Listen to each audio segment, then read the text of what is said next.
Podcast Rio Ônibus, o canal para quem usa transporte público no Rio.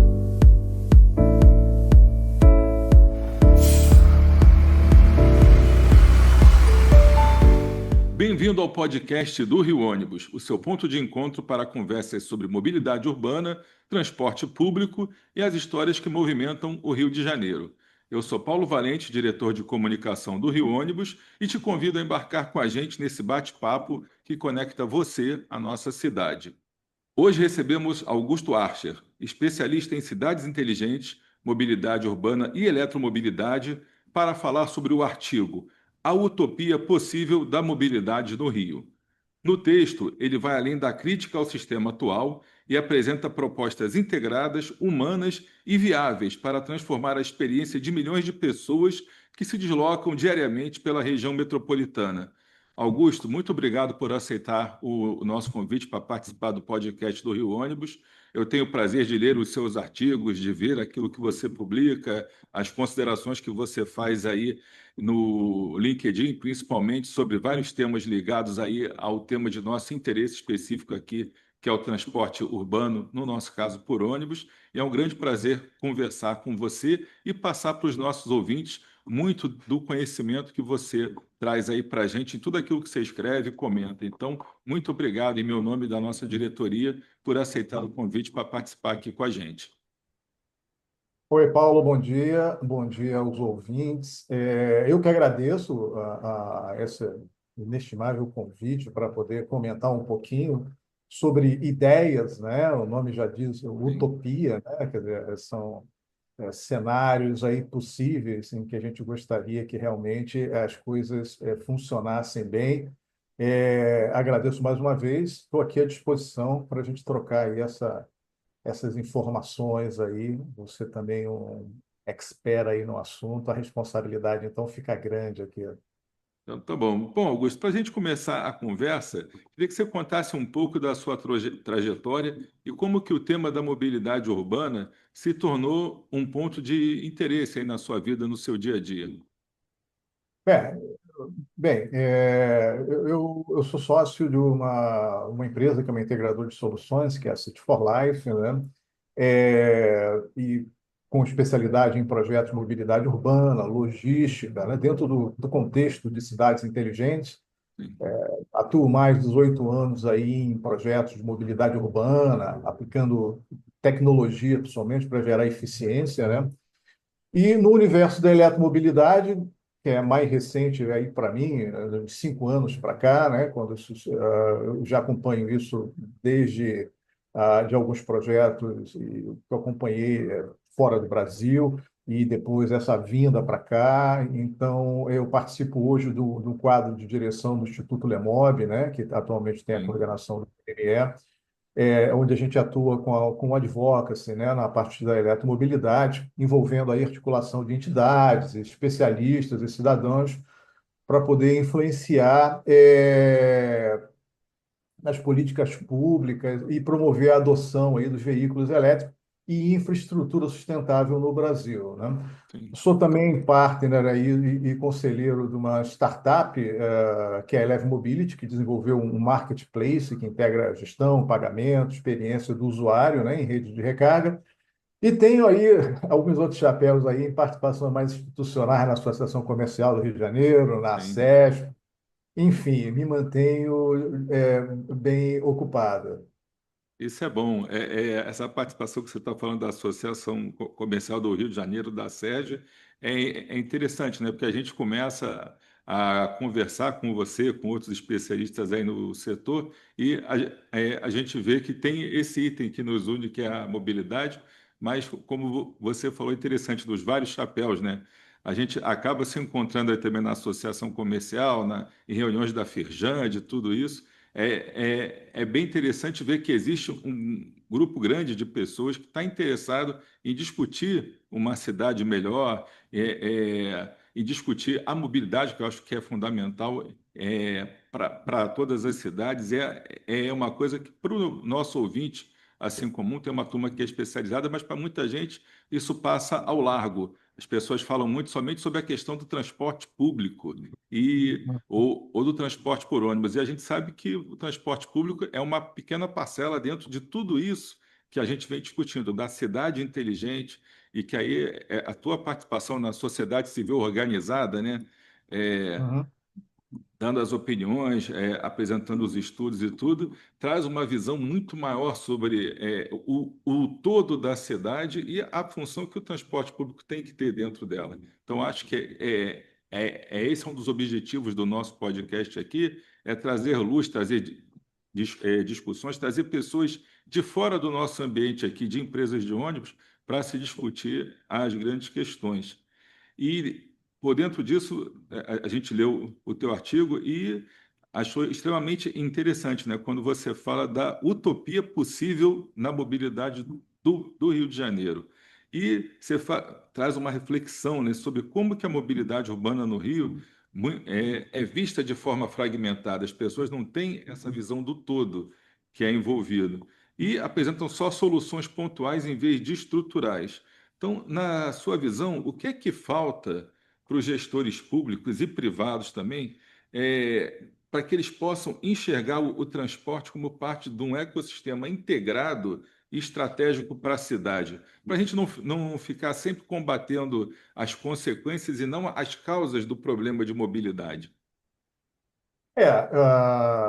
Só voltando, que realmente o que você comentou, essa participação minha nas associações, né, tanto a CESP, que agora subiu um pouco mais em relação a isso, mas e a associação comercial é um pouco da gente entender um contexto maior, né, uma amplitude maior em relação ao Rio de Janeiro, onde nós vivemos aqui, e tentar também deixar algum legado, né?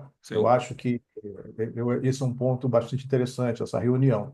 Em relação ao ponto que você comentou, eu costumo colocar no LinkedIn, nesse meu pessoal, sim, algumas ideias, né, tanto de vivências profissionais quanto pessoais, que eu acho que de alguma forma pode ter alguma sim, relevância para alguém.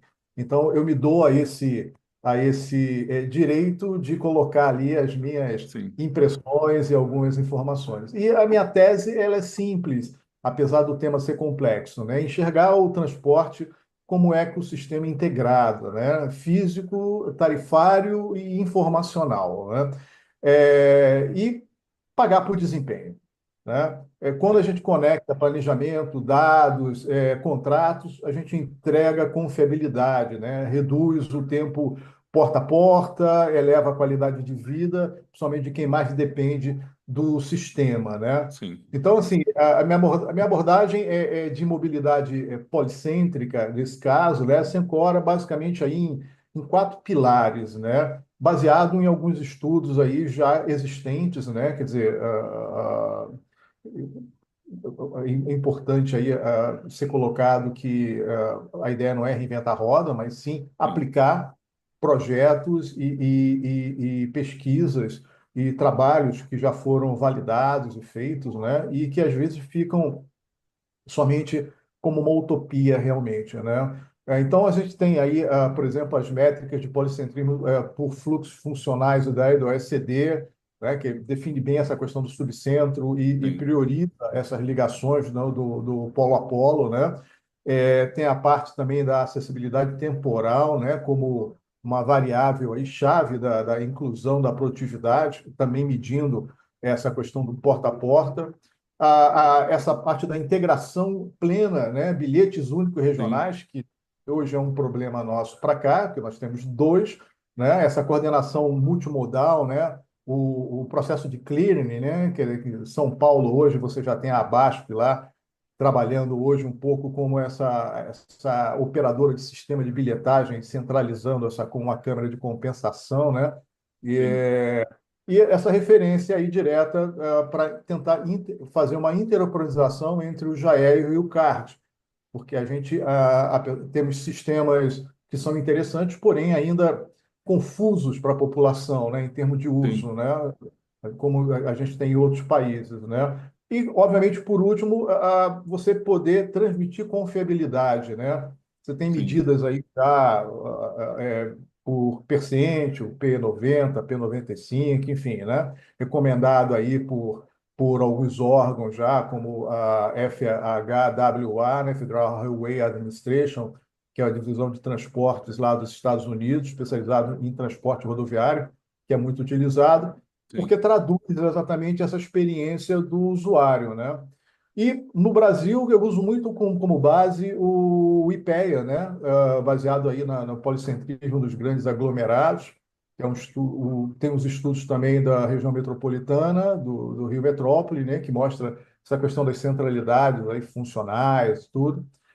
Na parte de planejamento metropolitano, eu também me apoio muito no projeto do PEDUI, lá do IRM, né, que é o Plano Estratégico de Desenvolvimento Urbano Integrado aí da região metropolitana do Rio de Janeiro, e onde já tem aí um projeto, já tem um mapeamento de polos aí sim, entre Centro, Niterói, Duque de Caxias, São Gonçalo, Nova Iguaçu, enfim, né? Que ajuda a orientar esse adensamento aí ao longo desses eixos aí de mobilidade, né? Quer dizer, em síntese, a governança metropolitana cooperativa, mais integração tarifária e operacional, mais pagamento por qualidade, medição do ponto a ponto, né? Basicamente, sim. esse é o meu framework para poder transformar essa ideia do policentrismo numa entrega de tempo, inclusão e produtividade, né? Sim. Uma coisa que você está colocando me fez pensar em outras conversas que nós tivemos aqui, porque você falou uma coisa bem interessante, que é a governança metropolitana. E uma coisa que a gente sente falta aqui para conseguir realizar tudo isso que você falou.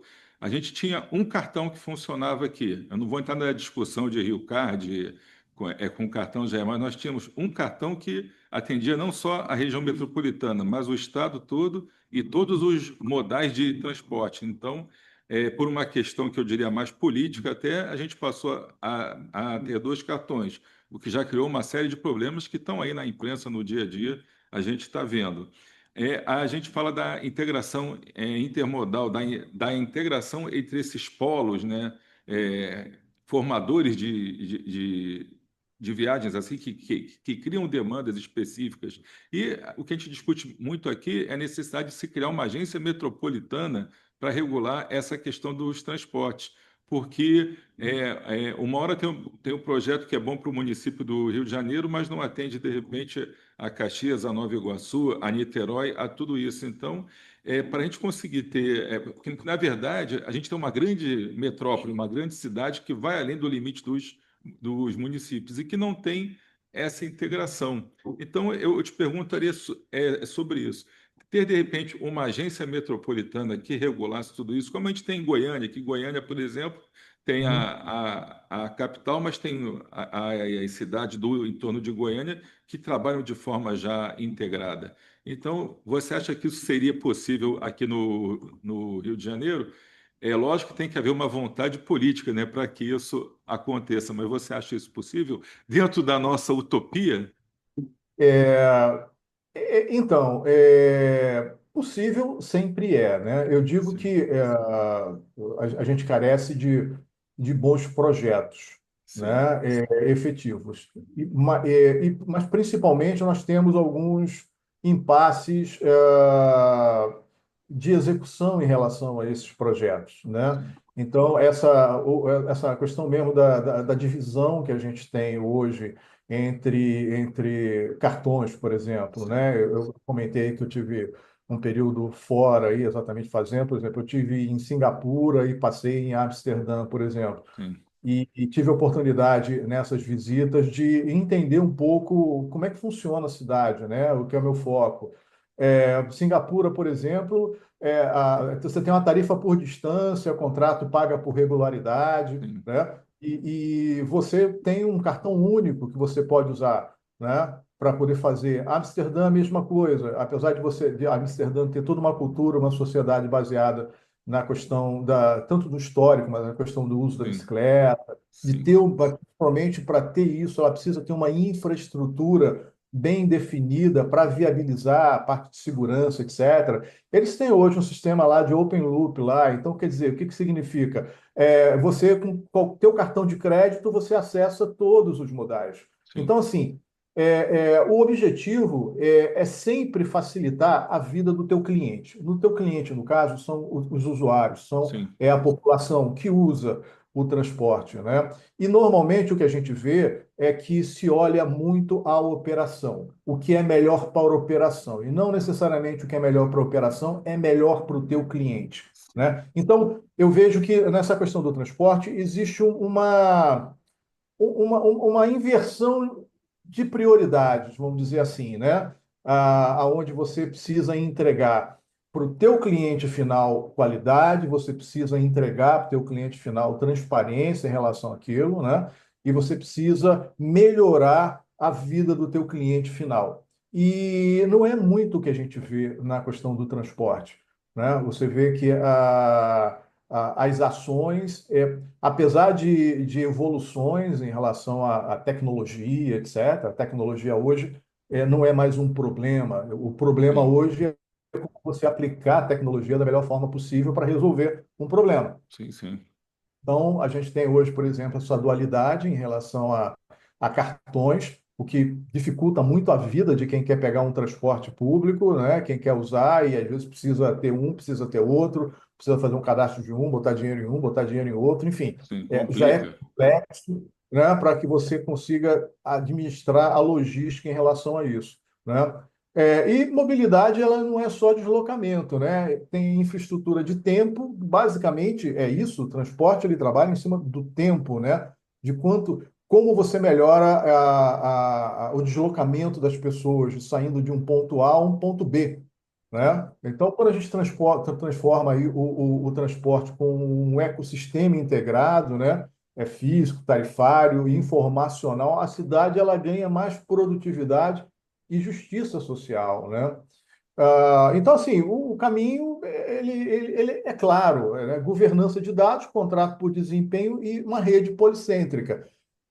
O que é complicado é implementar isso, sim. porque a gente acaba esbarrando em uma série de questões e gaps que vão desde questões contratuais até questões políticas, como você comentou, né? Tem. É verdade. O que a gente tem hoje aqui, que se discute muito, não só aqui no Rio de Janeiro, mas em outros centros urbanos também, é a questão da insegurança jurídica do contrato, porque você firma contratos de 10, 20 anos prorrogáveis e o cenário muda, a tecnologia muda, tudo muda, a demanda muda pelos passageiros, os governos mudam, os políticos mudam e muitas vezes alguns não têm o compromisso com o cumprimento do contrato. Então, para o contratado, no caso aqui nosso, o empresário de ônibus que investe nisso, fica meio complicado de conseguir gerir o seu negócio quando esbarra numa série de problemas. Olha, assume o novo prefeito, olha, eu não concordo em dar aumento de tarifa, que está prevista no contrato ali. Olha, eu não concordo com esse modelo. Aqui no Rio de Janeiro é um caso. A remuneração era feita só pelo pagamento da passagem. Então a passagem ficou cara demais para quem pagava e insuficiente para quem operava os ônibus. Então se criou o subsídio, mas aí o subsídio é fruto de um acordo judicial. Aí o acordo judicial já tem uma série de colocações que muitas vezes não são cumpridas também por quem assinou o acordo. Então gera um novo acordo e nisso o serviço vai se deteriorando e não se pensa realmente muito no usuário.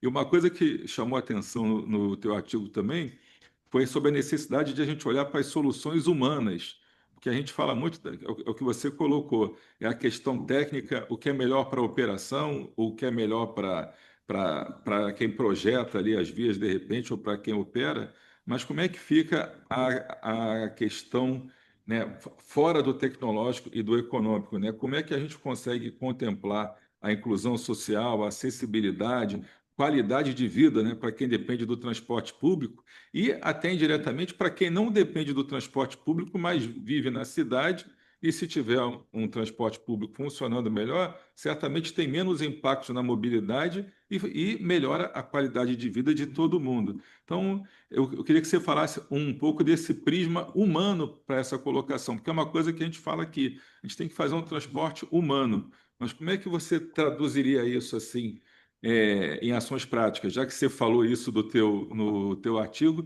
e chamou bastante atenção?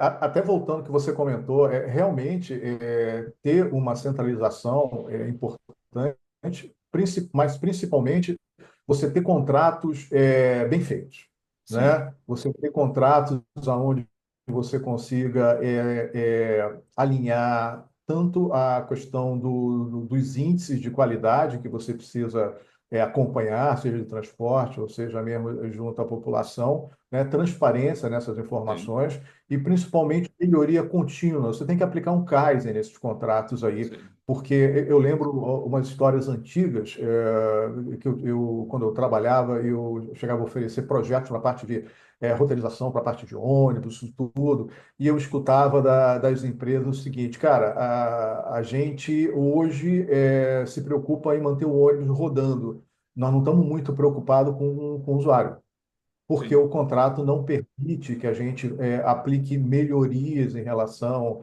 a que para poder resolver essa questão. Então, o jeito da gente se manter operacional é dessa forma.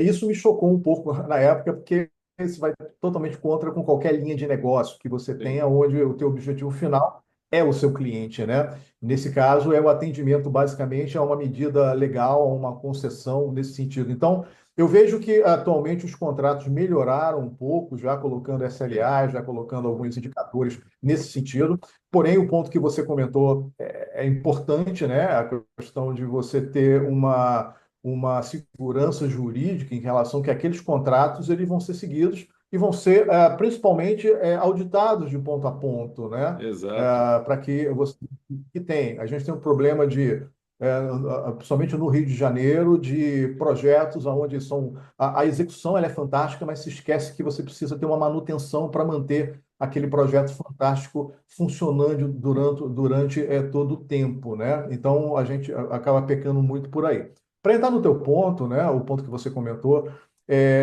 para que a mobilidade não vire só tecnologia ou planilha, a gente precisa colocar gente no centro, né? Sim, Especialmente quem depende do transporte coletivo. Então, isso começa definindo prioridade de atendimento, mulheres, idosos, PCD, trabalhadores de turno e moradores de periferia, né? E medindo o que importa nisso, né? Que é tempo porta a porta, né? Aplicar aí os P90, P95 por bairro de renda, né? Para melhorar exatamente os tempos em relação a isso. Acessibilidade universal no último trecho a pé, né? Porque sim, a medição, né, em relação à questão do transporte, ele vai desde a saída do usuário, do cliente final, da pessoa, né? exatamente.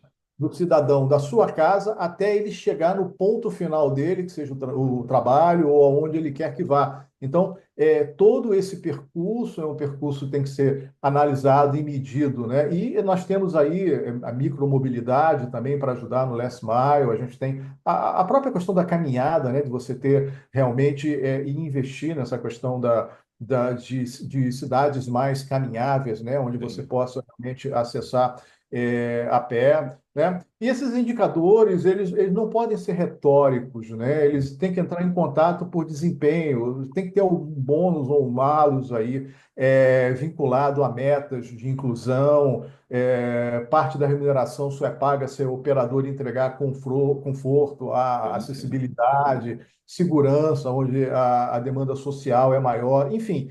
A gente volta para a questão do contrato, né? Você precisa ter um sim, contrato vislumbre não só o tecniquez da coisa, mas também o objetivo do cliente final, né? Quer dizer, sim, aquele transporte está atendendo a quem? E aí você precisa descer a um nível de personalizar, como eu comentei ali, todas as personas que fazem parte desse ecossistema, né? sim, E como o transporte público urbano ele pode vir a atender a todos, não particularmente a um a todo, ele se destina a todos, né? É o que você comentou. Como é que a gente, em que situação nós deixaríamos o nosso carro em casa para pegar um transporte urbano, como acontece em outros países, sim, etc., né?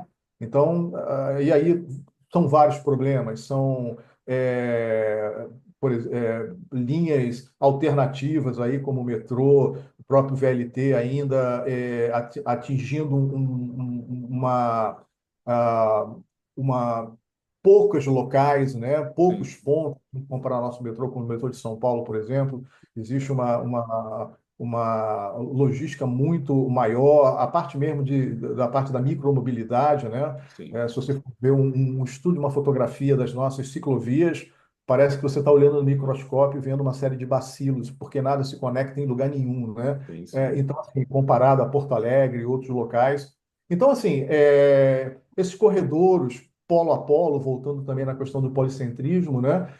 A gente vivenciou isso na pandemia, onde você vivenciou mais o bairro, que é também Sim, uma outra perspectiva que eu tenho, né? E a partir daí, você vivenciando mais o teu bairro, você se movimenta exatamente mais usando a micromobilidade, caminhando, sim, pegando o transporte mais local, você melhora o teu trânsito entre bairros, né? Hoje o Rio de Janeiro já vem com essa questão da pandemia, ela atingiu muito o centro da cidade, onde era sim. um ponto catalisador em relação à parte de negócios, etc. Hoje a gente tem uma distribuição até um pouco melhor, mas não tão boa, porque a Barra da Tijuca também, que virou um ponto também Acabou concentrando muito do que era no grande, centro, veio para a Barra. veio para a Barra. Então, assim, melhorou de um lado e piorou do outro. A Barra da Tijuca Sim, hoje é um caos em relação a trânsito também, né? sim, E então essa questão é importante. E você precisa, a partir daí, trabalhar com informações melhores para a população, você precisa ter uma transparência radical em relação a isso, né? Definir KPIs aí, indicadores, você ter auditorias independentes, cocriação, enfim, você precisa ter um planejamento mais inteligente, vamos dizer assim, em relação essa questão do transporte, que não é fácil. Eu digo que assim, o que a gente está discutindo, as ideias, né, a questão mesmo da ser uma utopia, ele é algo implementável. Nós não estamos discutindo aqui de tecnologias que não existam, a gente não está discutindo aqui de informações que a gente já não saiba. A gente está discutindo aqui da inviabilidade de colocar isso em funcionamento, né? exato. Então, a gente tem que olhar o seguinte: aonde estão os gaps e como a gente resolve esses gaps. E a gente precisa ter, obviamente, o governo, o município, enfim, trabalhando juntos em relação a isso, olhando um bem comum em relação à questão da população, né? Sim, sim. Bom, bem, para a gente finalizar aqui, então, Augusto, porque a nossa conversa aqui, ela renderia horas e horas de conversa, porque Sim, você entende bem, e cada item desse que a gente fala, a gente pode expandir bastante. Mas com eu certeza. queria falar um pouco sobre assuntos que você domina bem e que a gente agora é que está introduzindo aqui na conversa do nosso podcast. É, para a gente falar um pouco sobre futuro e inovação. Como que cidades inteligentes e a eletromobilidade, especialmente, podem contribuir para aproximar o Rio dessa utopia de mobilidade que você propõe? Cidades inteligentes e eletromobilidade, para mim, são o motor para transformar o policentrismo aí em prática cotidiana, vamos dizer assim, né? Quer dizer, se a gente começar aí pelo backbone digital aí, dados integrados de mobilidade, né? A própria tecnologia desses veículos já proporcionam.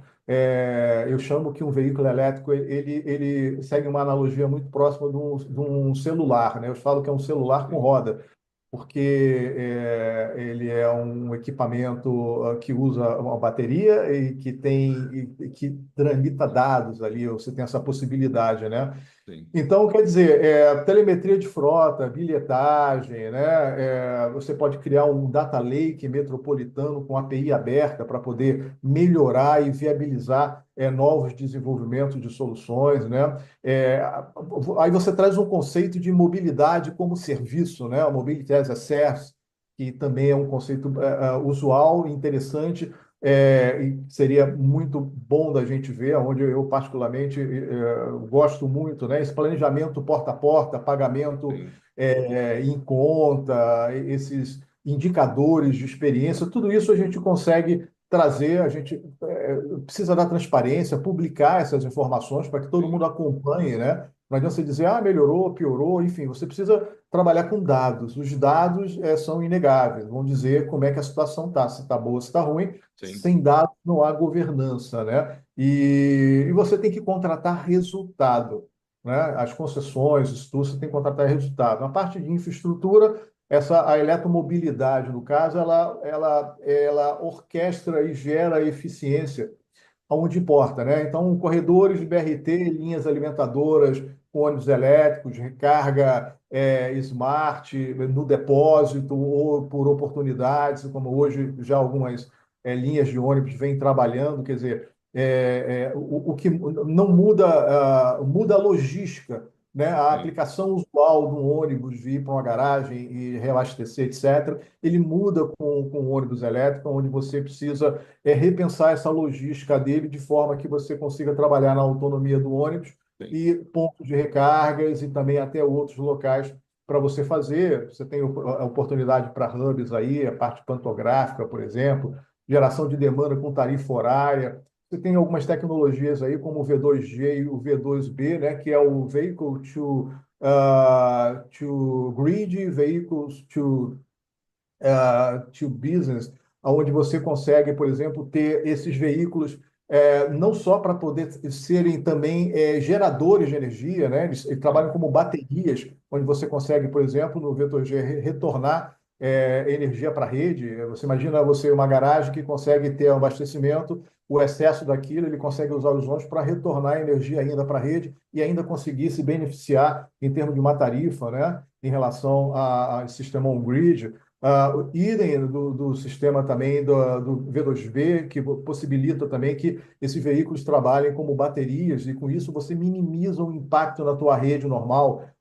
Essas duas tecnologias estão sendo estudadas ainda lá fora, já tem algumas ações, já estão sendo, já existem alguns institutos trabalhando em cima disso. Eu acho que no futuro, inclusive com essa questão da reforma aí do sistema energético, do mercado livre também descendo um pouco mais e sendo viabilizado aí para uma outra faixa, e já isso vai se no futuro já ser viabilizado. Você já tem um veículo aí, que é o Lyft, por exemplo, hoje, que tem já uma tecnologia dessa, né? Estacionamentos estratégicos. Quer dizer, como resultado, você tem um OPEX menor, menos ruído, ar mais limpo nos subcentros, né? Condição básica aí para poder atrair emprego, serviços mais próximos de casa, né? No desenho urbano, né? Quer dizer, esses hubs polo a polo, né? Eles acabam virando uma plataforma completa de informações, né? Aí sim. vem bem do ponto que você comentou, de você poder transitar dados, né? Essa integração física aí sem fricção, né? Para trabalhar esse last time aí, legalizar melhor essa questão das vans, de bicicletas, patinetes, enfim, É. as calçadas mais acessíveis, né? Aí dessa forma acho que a gente pode ter um modelo econômico sustentável, né? Eu acho que o CAPEX viabilizado até mesmo por fundos climáticos aí, PPPs, né? E o OPEX pago aí por qualidade e clearing, né? Integrados à tarifa benefícios. Eu participei um tempo atrás de um projeto, inclusive com Goiânia, voltado à parte de fideicommício, né? Que é onde estava se estudando exatamente esse novo modelo, né? Uhum. Como você poder viabilizar financiamentos ou investidores para o transporte público, né, de forma privada, né? E aí vem muito essa ideia do fideicomisso, que é você criar uma instituição terceira que faz a administração em relação a isso e repassa para as pontas, assim, em linhas gerais, né? Sim, O que você recebe de receita, onde você consegue passar mais transparência de informações, e com isso você mitiga o risco em relação a investimentos no transporte público urbano, por exemplo. Então, são coisas aí, a Curitiba já tem um sistema mais ou menos seguindo essa linha, Goiânia sim. também tem esse fideicomisso, enfim. Então, assim, em linhas gerais, Paulo, hoje nós temos ferramentas, nós temos estudos, nós temos tudo que, no meu ponto de vista, a gente precisaria ter para poder implementar um sistema realmente que seja eficiente e útil para a população nesse sentido, né? E aí a gente volta naquele ponto, né, de ainda vivemos numa utopia, né? Sim. Porque como é que a gente chega a colocar tudo isso em prática, né? Então, essa é sempre a pergunta que fica no final, essa é a pergunta que eu, sinceramente, posso dar até pitaco, mas a gente precisaria de mais um podcast para poder Não, sem dúvida. entrar nesses assuntos. Você colocou uma coisa aí ao longo da nossa conversa bem interessante. A gente já tem as tecnologias disponíveis, a gente já tem os meios de fazer, já tem experiências, e falta, acho que, um pouco dessa vontade de implementar. Mas uma coisa que eu tenho visto, principalmente após a pandemia, é uma convergência desses esforços, dessas ideias. Por quê? Antigamente, a academia estava de um lado, o operador, o investidor, o concessionário estava do outro, o poder concedente fechado ali, a sociedade civil organizada também na dela, então não havia muita conversa entre os stakeholders assim que querem essa mobilidade funcionando. E acho que a pandemia trouxe uma mudança de hábitos, uma mudança de visão, um custo para o transporte que tornou ele inviável. Então, você vê, da pandemia para cá, centenas de cidades adotaram a tarifa zero, acho que outras adotaram aí subsídios tarifários, então entenderam esse problema. Então, se ultrapassaram algumas barreiras ideológicas, algumas barreiras teóricas ali de posicionamento que permitiram que todos sentassem para conversar. A academia, o Ministério Público e a Justiça, que tinha uma posição também meio formada contra os operadores, nós operadores, o poder concedente. Então, há uma ideia comum de que a gente tem que fazer alguma coisa, que a gente precisa olhar para frente. Já temos tecnologia, temos tudo. A tarifa zero, não vamos falar dela aqui, mas é uma outra discussão grande. Eu acho que para mim já não é uma. Eu conversava com o Dimas Barreira outro dia, lá de Fortaleza, colega do conselho da NTU, e ele falava sobre a utopia também, mas quanto custa fazer a bilhetagem? A gente tem que perguntar, não é quanto custa fazer, é quanto custa não fazer, porque é um custo muito maior para a sociedade, para todo mundo. Então, a gente hoje consegue ter esse campo aberto para discussão, em que a academia, o operador, o poder concedente, o poder legislativo, o judiciário, todos estão olhando para a mesma coisa e já o entendimento tem que ter solução.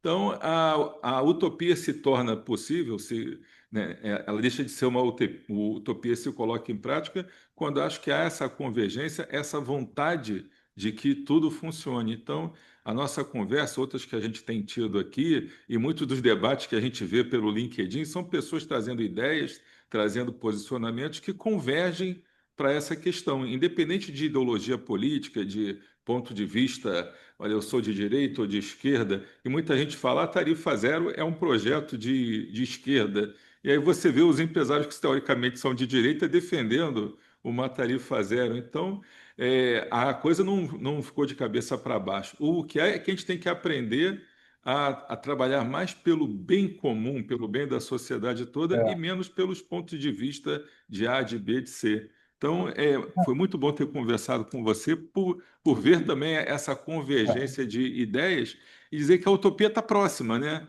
Agora, estava faltando que é uma centelha, alguém com a vontade política de realizar. Eu acho que essa hoje é a discussão. Não é nem mais se é necessário. É necessário fazer, a gente precisa.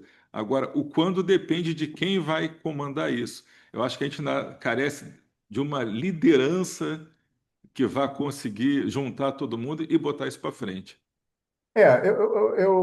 Eu tenho uma visão particular sobre essa questão, né, que você comentou. Eu acho que a pandemia, na verdade, ela trouxe à tona problemas já existentes. Sim, sim, Ela não criou exatamente. problemas, né? Então, quando a gente fala que o transporte público urbano teve problemas com a pandemia, na verdade, a minha visão é que já vinha com problemas. Ela O acelerou a exposição desse problema e a Só busca foi por soluções. agravado com a pandemia. E na pandemia a gente teve um exemplo claro exatamente dessa questão do policentrismo, né? E essa Sim, questão do policentrismo ficou claro ali o quanto nós temos hoje ainda uma estrutura deficitária no que diz respeito a isso. A própria tarifa zero, para mim, é um paliativo. Né? Para mim, e a gente vive desenvolvendo projetos paliativos. Né? O que a gente discutiu aqui, né? sim. A utopia, se a gente coloca a utopia em prática, seria necessário uma tarifa zero, porque qual a premissa da tarifa zero? Nem vamos entrar isso aí é como você comentou, Sim, isso aí é uma outra. Mas é uma outra a gente, discussão.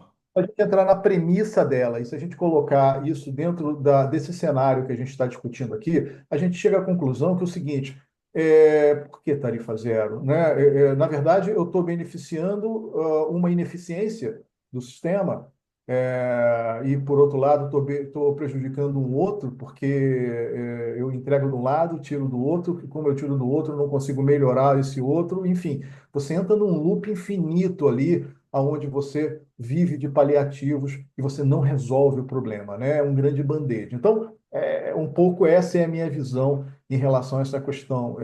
Em vez de você rever todo esse projeto de mobilidade urbana e realmente implementar um sistema que seja bom para todos, né?